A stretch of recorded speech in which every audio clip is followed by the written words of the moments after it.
America દ્વારા લગાવવામાં આવેલ ટેરિફનો વિરોધ સૌપ્રથમ અમરેલીમાંથી થયો હતો. હવે સ્વદેશી પ્રોડક્ટ કેવી રીતે ઓળખી શકાય છે તેનો પ્રારંભ પણ અમરેલી કરવા જઈ રહ્યું છે. અનુકંપા ફાઉન્ડેશન અને શીતલ આઈસ્ક્રીમ દ્વારા અનોખી પહેલ. લોકો સ્વદેશી પ્રોડક્ટને કેવી રીતે ઓળખી શકે છે તે માટે સિમ્બોલ નક્કી કરાયા. લેઝ વેફર જે આવે છે, હવે એ લેઝ વેફર સંપૂર્ણપણે પેપ્સિકો કંપની અમેરિકાની છે. હવે ધરતી આપણી, પકાવવાવાળા ખેડૂતો આપણા, બટેટા આપણા, આવી વેફર બનાવીને આપણા દેશમાં નફો કમાય, અને એની સામે આપણી પાસે આજે આપણા ગામની શીતલ ઇન્ડસ્ટ્રી હોય કે બાલાજી વેફર હોય કે ગોપાલ નમકીન હોય, એ બધાના વિકલ્પો આપણી પર ઉપલબ્ધ છે. એમાં કોઈ એવી મોટી ટેકનોલોજી નથી, એવો કોઈ મોટો ક્વોલિટીનો ડિફરન્સ નથી. એનો મતલબ એવો નથી કે આપણે બધી વિદેશી વસ્તુઓ વાપરતા અટકી જશું. તમારે રાજુ વારંવાર પસંદ કરી કે તમે મોબાઈલ તો એપલનો લઈને આટા મારો છો, પણ જે વસ્તુનો આપણી પાસે રિપ્લેસમેન્ટ નથી, જે ટેકનોલોજી આપણા દેશમાંથી, એ ગુણવત્તાવાળી વસ્તુ આપણા દેશમાં ઉપલબ્ધ નથી. જેમ કે ભારતે પણ એને રિપેર માટે રાફેલ વિમાન તો પરદેશી જ ખરીદવા પડે, કેમ કે આપણે એ ટેકનોલોજીના સંશોધન વિકસાવી શક્યા નથી. એવી જ આપણી મિસાઇલ સિસ્ટમો આપણે બહારથી ઘણી બધી લઈએ છીએ. તો જે વસ્તુની ટેકનોલોજીકલી અથવા તો આપણા રોજિંદા વપરાશમાં એની એફિશિયન્સી, એની ગુણવત્તા આપણી સ્વદેશી વસ્તુઓ જેવી ન હોય, એમાં કદાચ આપણે વિકલ્પી પરદેશી વસ્તુ વાપરીએ, એ જાળવી રાખી શકાય, એને માફ કરી શકાય.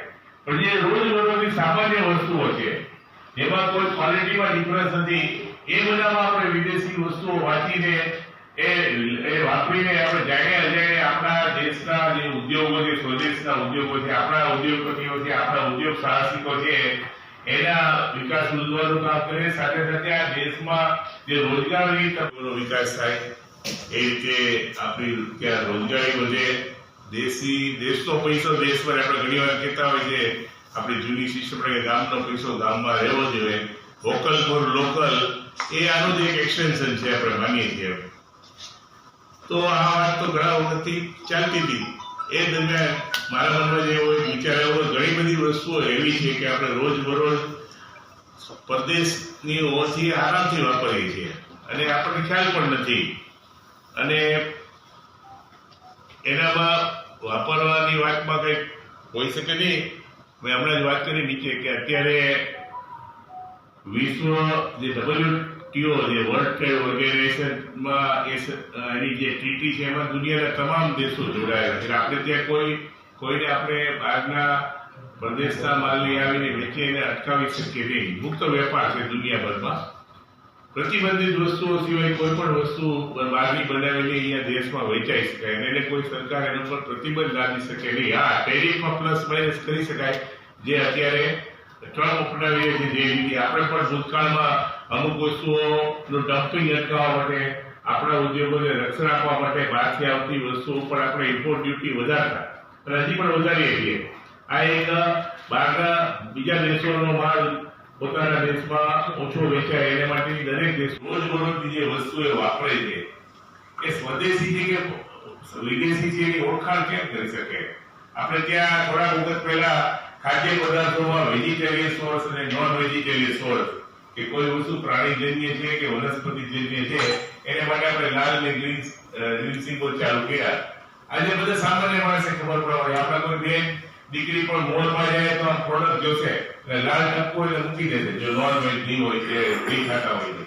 તો આ સેવાઈ જે આઈડેન્ટિફાઈ થયેલી નિશાની છે, તો આવી નિશાની આપણે સ્વદેશી પ્રોડક્ટ માટે ઊભી કરી શકીએ કે નહીં, એ વિચાર સાથે મેં એક મારો વિચાર મૂક્યો કે સ્વદેશી વસ્તુઓ આપણે એના પર એક આવું જ એક સિમ્બોલ મૂકીએ, ટપકું મૂકીએ. એમાં આપણે ભગવો કે કેસરી કલર તો એક સિલેક્ટ કરવાની વાત નથી, કોઈ પણ કલર મૂકી શકાય. પણ અત્યારે આ પ્રયોગ ખાતર કેસરી સિમ્બોલ, એક વિચાર એવો પણ હતો કે ભારતના તિરંગાના 3 રંગ મૂકવા, પણ એમાં ઘણા કીધું કે કોમન શૈલી એને વાપરી ન શકવા 3 રંગોને, એટલે વિચાર પડતો મૂકીને આપણે કેસરી રંગ અત્યારે મૂકવાની વાત કરી. સાથે સાથે એક આત્મનિર્ભરનું એક સિમ્બોલ જે બનાવ્યું હતું એ મૂકવાનું.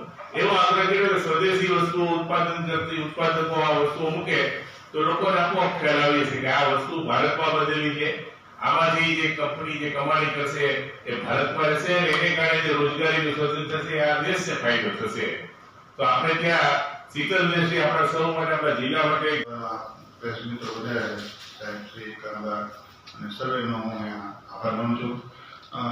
આદરણીય આપણા લોકલાડીલા વડાપ્રધાન નરેન્દ્ર મોદી સાહેબના જે સ્વદેશી અપનાવો જે અભિયાન ચાલુ કર્યું છે એમાં કાનાવાડ સાહેબ છે ખૂબ જ સરસ વિચાર આવ્યો છે. અમારી કંપની શીતલ કંપનીને વાત કરી, માથીનાભાઈ ભૂપતભાઈને વાત કરી તો મેં સહજ સ્વીકાર કર્યો અને સાહેબે એ વાત કરી કે સ્વદેશી વસ્તુ હોય એના માટે કોઈ સિમ્બોલ હોય તો આપણે એક સાહેબ એમને આપ્યો કે આપણે કેસરી કલરનો સિમ્બોલ આપણે કરીએ તો આસાનીથી સ્વદેશી વસ્તુનો લોકોને ફરક ખ્યાલ આવે. તો આપણે કેટલી પ્રોડક્ટમાં શરૂ કરી મેં સાહેબને મને કીધું કે અમે બધી પ્રોડક્ટમાં કરી શકીએ. આ તો ખૂબ સરસ વસ્તુ છે કે આપણે સ્વદેશી વસ્તુ ભારતની કંપની ભારતની વસ્તુ હોય અને ભારતના લોકો ઉપયોગ કરે અને આપણે લોકોની કમાણી આપણે લોકોને ઉપયોગ થાય તો આપણે બધીમાં ઉપયોગ કરી શરૂઆત આપણે 4 વર્ષથી કરીએ અને જેમાં આગળ આગળ પ્રોગ્રેસ કરતા જશું. તો ડૉક્ટર કાનાભાઈ સાહેબે આ બહુ સરસ વિચાર અમારી સુધી પહોંચ્યો. અમે તરત એક્સેપ્ટ કરી લીધો અને આ વિચારને આખા ભારતભરમાં આગળ વધે એવી સાહેબની અમારી બધાની ઈચ્છા છે. લોકલ પર લોકલ જે વડાપ્રધાન સાહેબ અને આપણા જેટલા લોકો આ વગર ભણીએ તો આપણે ખૂબ જ પ્રગતિ થાય. અત્યારની જરૂરિયાત પણ છે, સમય પણની માંગ છે. તો આ વિચારને અમારા શીતલ આઈસ્ક્રીમ શીતલ કુલ પ્રોડક્ટ લિમિટેડ કંપનીમાં છે એ સરસ સ્વીકારીએ છીએ અને આથી અમે અમલ કરી દઈએ છીએ. એટલે આપ સર્વે પ્રેસ મિત્રોને મીડિયાને આપ નોંધ દે અને આપ વધુ પ્રસિદ્ધ કરજો.